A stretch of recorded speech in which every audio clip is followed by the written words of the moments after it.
It's almost 3 months since homes and businesses in the Aberdeenshire town of Ballater were damaged by severe flooding. Today, a sign that things are returning to normal with the reopening of the first shop in the flooded high street. But as John McManus reports, there's still concern about the way one insurance firm has been dealing with claims. Sheridan's is an institution on Deeside. Even the Queen orders her meat here. It was closed by December's floods. Now it's leading Ballater's revival. We always lead the way.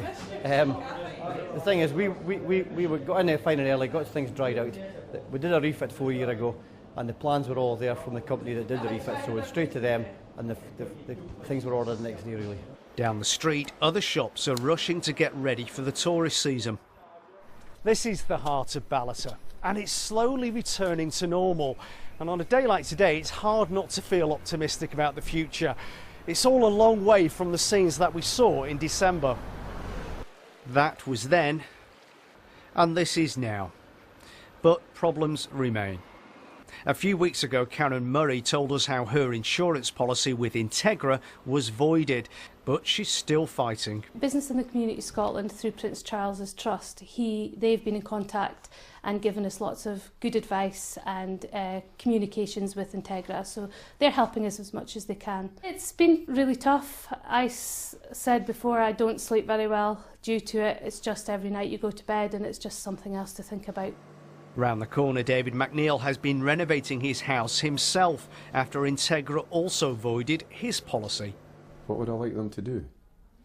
I would like them to bite the bullet and say, well, OK, fine, you know, this was a disaster. This wasn't the river flooding from adjacent to my property. This was the river flooding 2 kilometres away.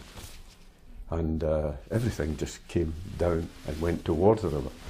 Even during the height of the flood, the water level here was higher than what it was in the river.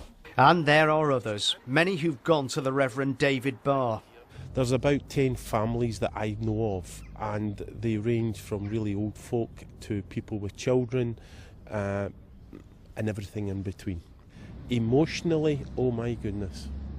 The people are resilient, but it is taking a toll to be told nothing, you get nothing. And I really don't care if they hear this for me, because do you know what? My boss is bigger than anybody else's boss, and I just hope that they have a good look at themselves. I really do. We asked Integra for their side of the story, but they said they wouldn't discuss customer details with the media. John McManus, reporting Scotland, Ballater. The firm